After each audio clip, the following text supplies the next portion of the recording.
All right, I am super excited to show you this knife.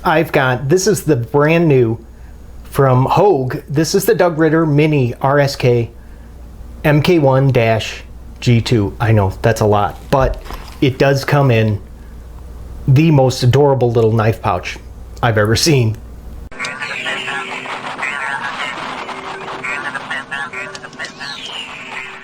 Now, right about now, you should be looking at some specs right there. These are all measurements I did go ahead and personally take myself. So you can either pause and read here, or they'll also be listed for you down in the description below. Yep, that's made right here in the good old US of A. And then you notice the name, Doug Ritter. And for those of you that are not familiar, he's the chairman of Knife Rights. Basically, they're an organization that fights back against like oppressive knife laws, and I'll include a link down below in the description.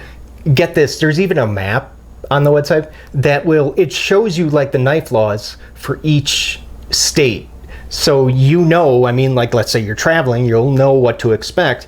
I mean, that alone is reason enough to check out the website.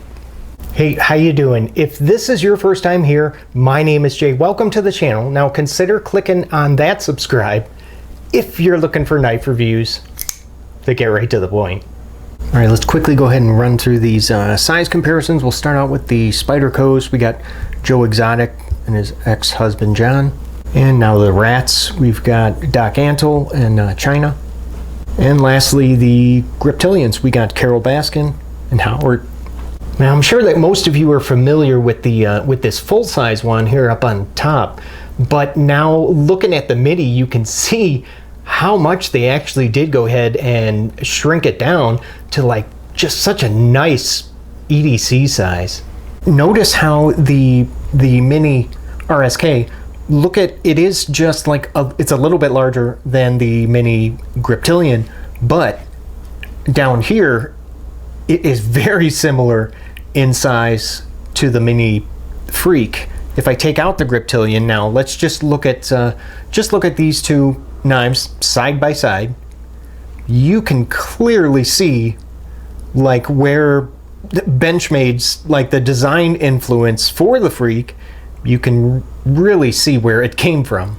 Now this was the first time that we had ever seen, anybody had ever seen this Doug Ritter blade shape, was when Benchmade was responsible for the manufacturing with this version of the Griptilian, which was around, I mean, this was around years before that the Freak. I mean, it's just, I don't know, it's just quite the coincidence that, you know, Benchmade, they went ahead and they discontinued the Ritter Griptilian, but then they turn around and make another knife with a very similar blade shape in the Freak.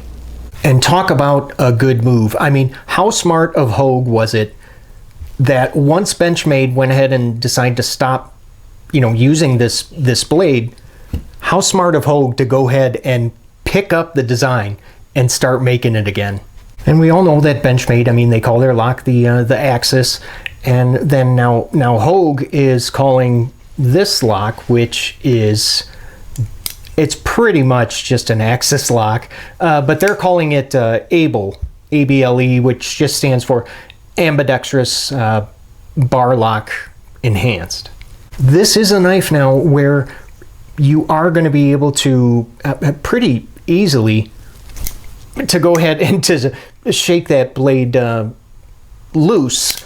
And not that there's anything wrong with it. I mean, it's just the nature of the design of this lock.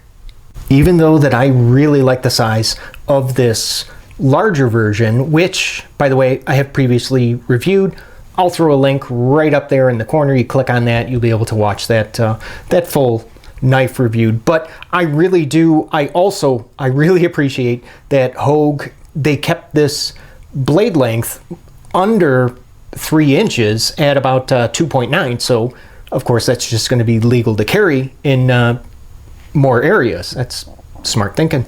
This blade shape now, it's described as, they're calling it a wide chord drop point, and check out that finish. I really like the pattern of this stonewash. The 4-inch handle here, it has, you can see, oh yeah, there's plenty of room for my medium-sized hands. I mean, I can get all of my fingers on there without any trouble. And now there is some really kind of like wide-spaced jimping, and it's going to be in 3 places. So on the blade spine, on the spine of the handle, and then the last spot is going to be, yeah, right there. So that'll be like in the palm of your hand, down by the pummel here. Same great traction on these G10 scales that are on the full-size version, and you can see I really like this pattern. You can see how it all just kind of, it all originates from this pivot, almost like kind of like sun rays. And the action on mine in both directions is great. And that, I mean, and that was like that, like right out of the box. And keep in mind now, that's with bronze washers inside. Really nice deep carry clip is going to be just, it's just going to be tip up only for righties. Yes, sir. They do show us lefties some love. We've already established that the Mini, of course, it's smaller than the full size. I mean, in just about every way, except one. And you can probably see it right now. Yep, the pocket clip. They went ahead and what they did was they slapped on the same exact clip. And you know, to me, it just it just doesn't look right, especially when you look at it from like this point of view. I mean, that takes up more than half of the handle, and with a knife that's this small, just to have it, I mean, I appreciate how easy it is to get it in and out of the pocket, but yeah, that's sticking out just pretty darn far.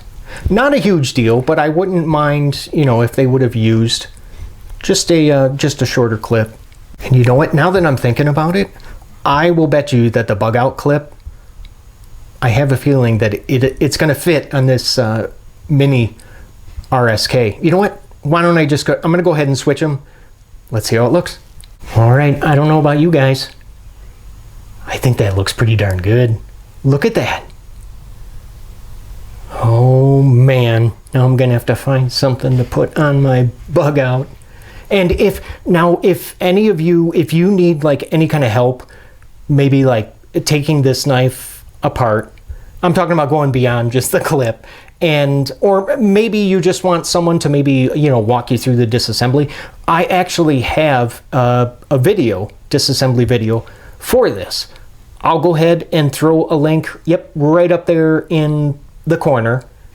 And speaking of that disassembly, all of the screws, all of them are Torx number 8. Now before I go ahead and toss this up on the scale, I just want to, well, I'm going to try and show the inside.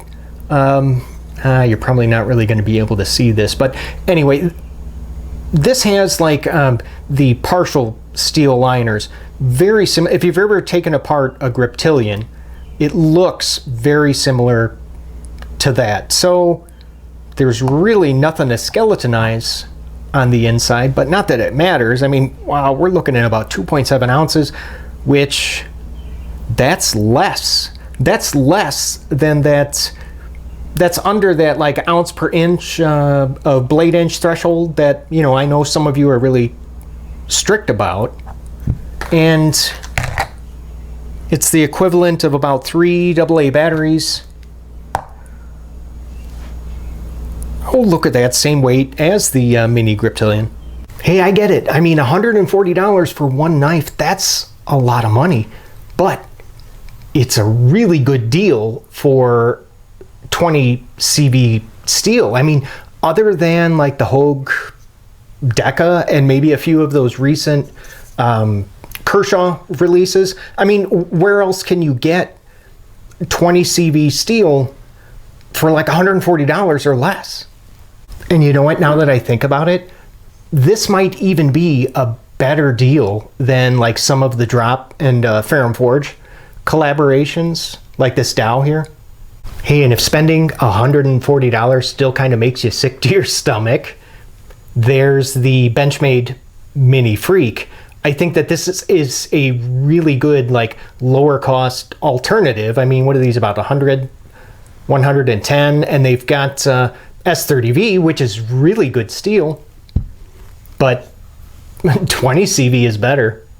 Let's say you're more concerned about the size of the knife than you are the blade steel. Like, you're looking for something that's a little bit larger than this Mini here, but then again, you want something smaller than the full size. The Benchmade Mini Presidio 2, this is one to consider, and it even costs slightly less.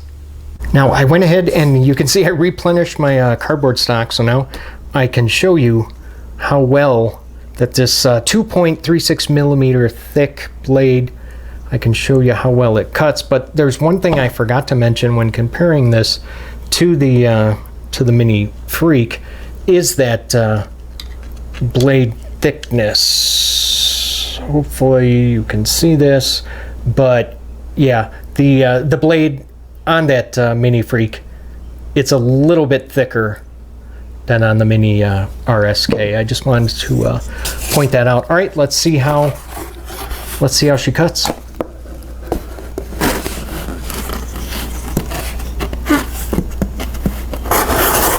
Holy cow. That's like nothing. Okay, now I gotta see.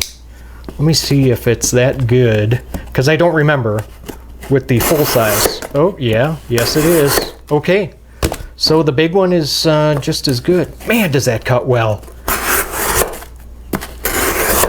Did you see that? It's like flying off the table. I mean, if the worst that I can say about this knife is that the clip is a little bit too big, yeah, you can say I do recommend this. Now, if you haven't crossed over like that $100 knife threshold yet, I know it's a big number, but you're ready to, I really think that this should be like your first like big knife purchase, your first like big expensive knife. I like it that much.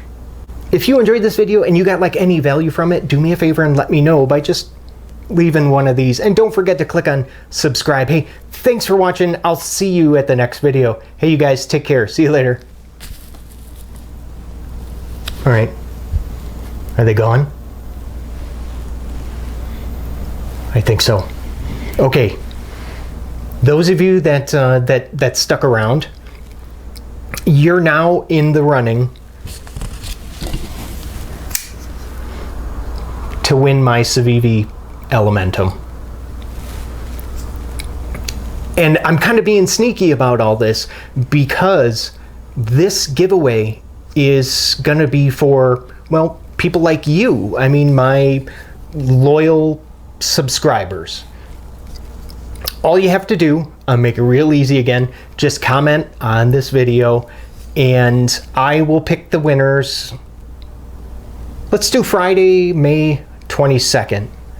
I'll go ahead and draw the names. I'll give it up until midnight of the 22nd. So actually, it'll be really early morning of the 23rd.